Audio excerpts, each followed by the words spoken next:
നോണയൊക്കെ നമ്മൾ ഇനി ചറപറ പറഞ്ഞുകൊണ്ടിരിക്കാൻ പോവാണ്. ഒരു വെരിഫിക്കേഷൻ ഇനി നമ്മൾ നടത്താൻ പോകുന്നില്ല. ഹായ്, ആരിഫ് ഹുസൈൻ ഡീബങ്ക് ചാനലിലേക്ക് സ്വാഗതം.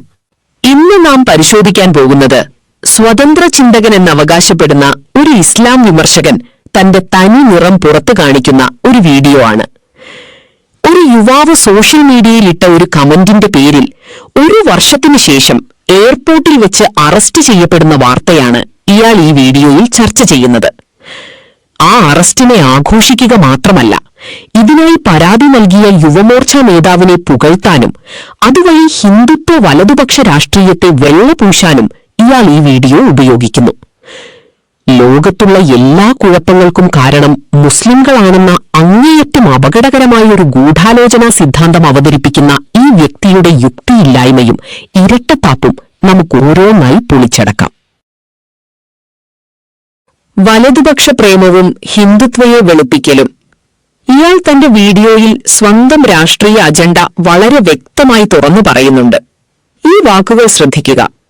അനൂപാണ് ഈ ഘട്ടത്തിൽ പോലീസിന്റെ പിടിയിലായിട്ടുള്ളത്. യെസ്, വളരെയധികം സന്തോഷം തരുന്നൊരു വാർത്തയാണോ എന്ന് ചോദിച്ചാൽ അതെ, 100%. പ്രത്യേകിച്ച് ഇതിന്റെ പിന്നിൽ പ്രവർത്തിച്ച ആ വ്യക്തി അധീന ഭാരതി എന്നാണ് ആ യുവ മോർച്ച നേതാവിന്റെ പേര്. അവർക്ക് വലിയൊരു അഭിനന്ദനം ഇവിടെ ഞാൻ കൊടുക്കുകയാണ്. കാരണം ഈ ഒരു വിഷയം ഉണ്ടായ ബാബരി മസ്ജിദ് തകർത്തതും ഗുജറാത്തിൽ നടന്ന വംശഹത്യയും പശുവിന്റെ പേരിൽ നിരപരാധികളായ മുസ്ലിംകളെ തല്ലിക്കൊന്ന സംഭവങ്ങളും ഇയാൾക്ക് തീവ്രവാദമായി തോന്നുന്നില്ല. ഇന്ത്യയിലെ ന്യൂനപക്ഷങ്ങളെ നിരന്തരം ഭയപ്പെടുത്തി നിർത്തുന്ന ഒരു പ്രത്യയ ശാസ്ത്രത്തെ ഇയാൾ പിന്തുണയ്ക്കുന്നത് ഇയാൾക്ക് സ്വതന്ത്ര ചിന്തയോടല്ല, മറിച്ച് ഇസ്ലാമോഫോബിയയോടാണ് കൂറ് എന്ന് തെളിയിക്കുന്നു. ഒരു വ്യക്തി ചെയ്ത തെറ്റിനെ നിയമപരമായി നേരിടുന്നതിനെ ആരും എതിർക്കുന്നില്ല. എന്നാൽ ആ സംഭവത്തെ മറയാക്കി ഇസ്ലാമിനെ ഒന്നടങ്കം പ്രതിക്കൂട്ടിലാക്കാനും വർഗീയ ഫാസിസ്റ്റ് ശക്തികൾക്ക് ഹലാൽ സർട്ടിഫിക്കറ്റ് നൽകാനും ശ്രമിക്കുന്നത് അങ്ങേയറ്റം ബൗദ്ധിക പാപ്പരത്തമാണ്. ഇയാൾ മുൻകാലങ്ങളിൽ ഭരണകൂടങ്ങളെയും നിയമവ്യവസ്ഥയെയും സംവരണ വിഷയങ്ങളിലടക്കം നിശിതമായി വിമർശിച്ചിട്ടുണ്ട്. എന്നാൽ മുസ്ലിംകളെ വേട്ടയാടാൻ ഭരണകൂട സംവിധാനങ്ങൾ ഉപയോഗിക്കുമ്പോൾ മാത്രം ഇയാൾ അതിനെ സ്തുതിക്കുന്നു. ഇത് പച്ചയായ ഇരട്ടത്താപ്പാണ്. ഗൂഢാലോചനാ സിദ്ധാന്തങ്ങളും യൂറോപ്പിലെ യാഥാർത്ഥ്യവും. ഇസ്ലാം ലോകരാജ്യങ്ങളെ നശിപ്പിക്കുന്നു എന്ന് സ്ഥാപിക്കാൻ ഇയാൾ പറയുന്ന വാദങ്ങൾ നോക്കുക. ശ്രമമുണ്ട്. അപ്പൊ അങ്ങനെ ഒരു യാത്ര നമ്മൾ തുടങ്ങി വെക്കുമ്പോൾ UK എന്ന് പറയുന്ന രാജ്യം, അയർലൻഡ് എന്ന് പറയുന്ന രാജ്യമൊക്കെ എങ്ങനെയാണ് ഈ തരത്തിൽ ഇസ്ലാമിന്റെ ആ ഒരു പരിലാളന ഏറ്റുകൊണ്ട് അത് കൊളന്നുകൊണ്ടപ്പെട്ടത് എന്നത് നമ്മൾ പലപ്പോഴും പറഞ്ഞിട്ടുള്ളതാണ്.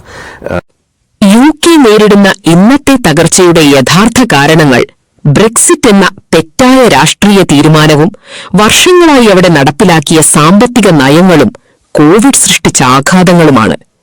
രാജ്യത്തെ മൊത്തം ജനസംഖ്യയുടെ വെറും 6-7% മാത്രം വരുന്ന ഒരു ന്യൂനപക്ഷ സമുദായമാണ് ഒരു വലിയ സാമ്രാജ്യത്തെ കുളം തോണ്ടിയതെന്ന് പറയുന്നത് സാമാന്യ ബുദ്ധിക്ക് നിരക്കുന്നതാണോ?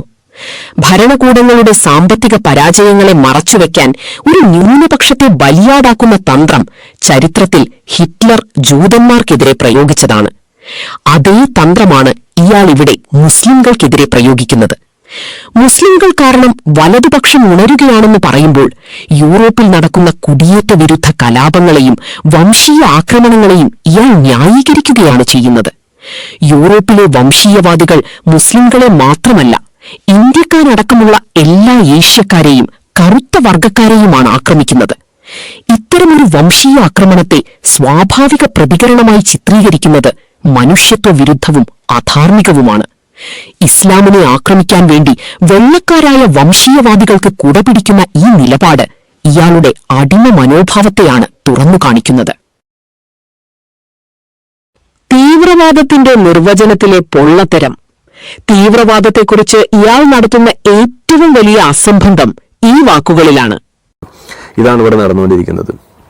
രാജ്യത്ത് ഒരു തീവ്രവാദ വിരുദ്ധ പ്രവർത്തനം അല്ലെങ്കിൽ ഡീറാഡിക്കലൈസേഷൻ പ്രോഗ്രാം ഇവിടെ റൺ ചെയ്യുന്നുണ്ട്. അതിൽ ഏറ്റവും കൂടുതൽ പണം ചെലവഴിക്കുന്നത് ഏത് തീവ്രവാദത്തിനെതിരെയാണ്? അത് ഹിന്ദു ടെററിനെതിരെയല്ല, അത് ക്രിസ്ത്യൻ ടെററിനെതിരെയല്ല, അത് ജൂത ടെററിനെതിരെയോ ബുദ്ധ ടെററിനെതിരെയോ അല്ലെങ്കിൽ നാസ്തികർ മുന്നോട്ട് വെക്കുന്ന എക്സ് മുസ്ലിം ടെററിനെതിരെയോ അല്ല, അത് ഇസ്ലാമിക് ടെററിനെതിരെയാണ്. അത് ആഗോള പിക്ചർ തന്നെ. അത് ഇന്ത്യയുടെ പശ്ചാത്തലത്തിൽ ന്യൂനപക്ഷങ്ങളെ ആൾക്കൂട്ട കൊലപാതകങ്ങളിലൂടെയും കലാപങ്ങളിലൂടെയും ഇല്ലാതാക്കാൻ ശ്രമിക്കുന്ന ഹിന്ദുത്വ തീവ്രവാദത്തെ ഭരണകൂടം തന്നെ സംരക്ഷിക്കുമ്പോൾ സ്വാഭാവികമായും അതിനെതിരെ സർക്കാർ ഫണ്ട് ചെലവഴിക്കില്ല. ഫണ്ട് എവിടെ ചെലവഴിക്കുന്നു എന്നത് തീവ്രവാദം ആരുടേതാണ് എന്ന് തീരുമാനിക്കാനുള്ള മാനദണ്ഡമല്ല, മറിച്ച് ഭരണകൂടം ആരുടെ പക്ഷത്താണ് എന്ന് കാണിക്കുന്ന തെളിവ് മാത്രമാണ്. ആഗോളതലത്തിൽ സാമ്രാജ്യത്വ ശക്തികൾ അവരുടെ താൽപര്യങ്ങൾ സംരക്ഷിക്കാനുണ്ടാക്കിയെടുത്ത ഒരു സങ്കല്പമാണ് ഇസ്ലാമിക് ടെററിസം എന്നത്. ആ സാമ്രാജ്യത്വ അജണ്ടയുടെ വക്താവായി മാറുകയാണ് ഇയാളിവിടെ ചെയ്യുന്നത്. ഇനി ഇയാളുടെ തന്നെ വാദഗതിയായ സമമിതീയ യുക്തി അഥവാ സിമെട്രിക് റീസണിംഗ് ഉപയോഗിച്ച് നമുക്കിതിനെ പരിശോധിക്കാം. നാസ്തികർക്ക് തീവ്രവാദമില്ല എന്ന് ഇയാൾ പറയുന്നു. എന്നാൽ 20-ാം നൂറ്റാണ്ടിലെ ചരിത്രമെടുത്തു നോക്കൂ. ജോസഫ് സ്റ്റാലിന്റെ സോവിയറ്റ് യൂണിയനിലും മാവോയുടെ ചൈനയിലും പോൾപോട്ടിന്റെ കംബോഡിയയിലും നടന്ന കൂട്ടക്കുരുതികൾ ലോക ചരിത്രത്തിലെ തന്നെ ഏറ്റവും വലിയ മനുഷ്യക്കുരുതികളാണ്.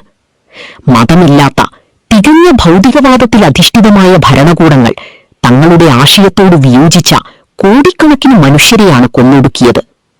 മതപരമായ യാതൊരു നിയമങ്ങളും അവരെ നിയന്ത്രിക്കാനില്ലാതിരുന്നതുകൊണ്ട് ഭരണാധികാരിയുടെ ഇഷ്ടമായിരുന്നു അവിടെ നിയമം.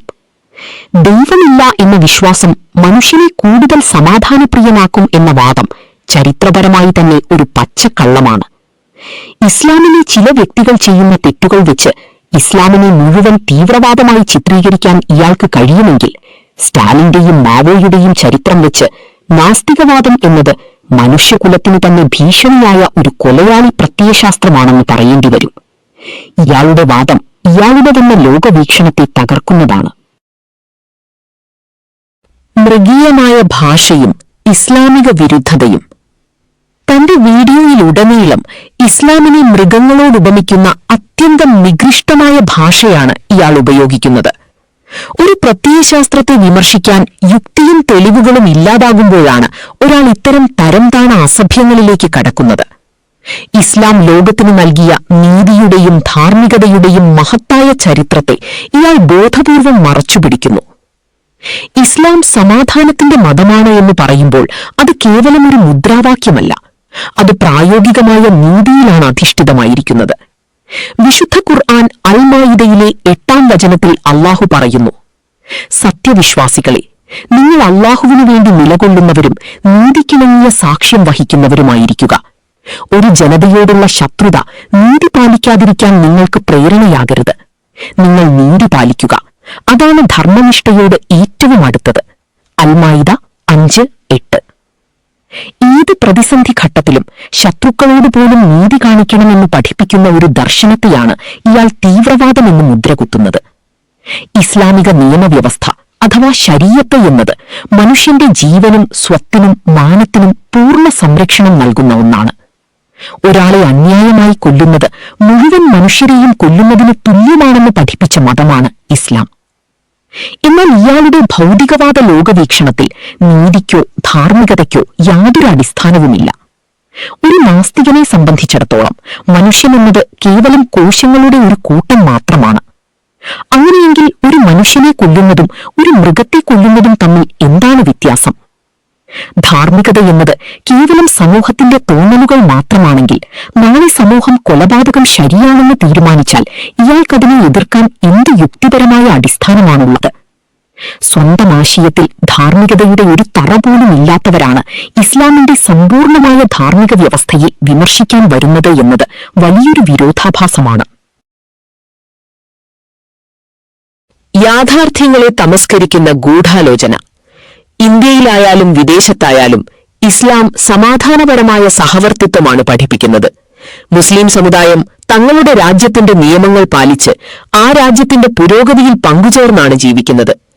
ഏതെങ്കിലും ഒരു വ്യക്തി ചെയ്യുന്ന നിയമവിരുദ്ധമായ പ്രവർത്തനത്തെ സമുദായത്തിന്റെ മൊത്തം അക്കൗണ്ടിൽ എഴുതി ചേർക്കുന്നത് തികഞ്ഞ അനീതിയാണ്.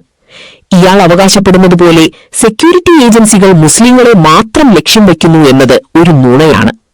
ഇന്ത്യയുടെ ഭരണഘടന എല്ലാവർക്കും തുല്യനീതി ഉറപ്പു നൽകുന്നുണ്ട്. എന്നാൽ വലതുപക്ഷ ഭരണകൂടങ്ങൾ തങ്ങളുടെ രാഷ്ട്രീയ ലാഭത്തിനു വേണ്ടി അന്വേഷണ ഏജൻസികളെ ദുരുപയോഗം ചെയ്യുന്ന കാഴ്ച നാം നിരന്തരം കാണുന്നതാണ്. അതിനെതിരെ ശബ്ദിക്കുന്നതിനു പകരം ഭരണകൂട ഭീകരതയ്ക്ക് ഓശാന പാടുകയാണ് ഈ സ്വതന്ത്ര ചിന്തകൻ ചെയ്യുന്നത്. ഇയാൾ പറയുന്ന പൊട്ടൻഷ്യൽ ജിഹാദി എന്ന പ്രയോഗം തന്നെ എത്രമാത്രം അപകടകരമാണ് എന്ന് ചിന്തിക്കുക. ഒരു സമുദായത്തിൽ ജനിച്ചുപോയി എന്ന ഒറ്റ കാരണത്താൽ അവരെല്ലാവരും ഭാവിയിൽ കുറ്റവാളികളാകാൻ സാധ്യതയുള്ളവരാണ് എന്ന് പറയുന്നത് തികഞ്ഞ ഫാസിസ്റ്റ് ചിന്താഗതിയാണ്. ഇതേ ചിന്താഗതിയാണ് മ്യാൻമറിലും ബോസ്നിയയിലും ഗുജറാത്തിലുമൊക്കെ വംശഹത്യകൾക്ക് കാരണമായത്. ഈ അപകടകരമായ വെറുപ്പിന്റെ പ്രത്യയശാസ്ത്രത്തെയാണ് നാം തിരിച്ചറിയേണ്ടത്.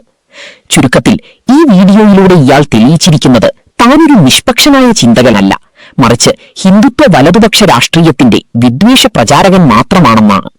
ഇസ്ലാമിനെതിരെയുള്ള അന്ധമായ വിരോധം കാരണം ചരിത്ര വസ്തുതകളെയും സമകാലിക യാഥാർത്ഥ്യങ്ങളെയും വളച്ചൊടിച്ച് ഒരു ജനതയെ മുഴുവൻ പൈശാചികവൽക്കരിക്കാനുള്ള ഇയാളുടെ ശ്രമം യുക്തിബോധമുള്ള ഏതൊരാൾക്കും എളുപ്പത്തിൽ മനസ്സിലാക്കാവുന്നതേയുള്ളൂ. ഈ വീഡിയോ ഇഷ്ടപ്പെട്ടെങ്കിൽ ലൈക്ക് ചെയ്യൂ. ആരിഫ് ഹുസൈൻ ഡീബങ്ക്ഡ് ചാനൽ സബ്സ്ക്രൈബ് ചെയ്യൂ, ഷെയർ ചെയ്യൂ. മറ്റൊരു വീഡിയോയുമായി വീണ്ടും കാണാം. നോണയൊക്കെ നമ്മൾ ഇനി ചറപറ പറഞ്ഞുകൊണ്ടിരിക്കാൻ പോവാണ്. ഒരു വെരിഫിക്കേഷൻ ഇനി നമ്മൾ നടത്താൻ പോകുന്നില്ല.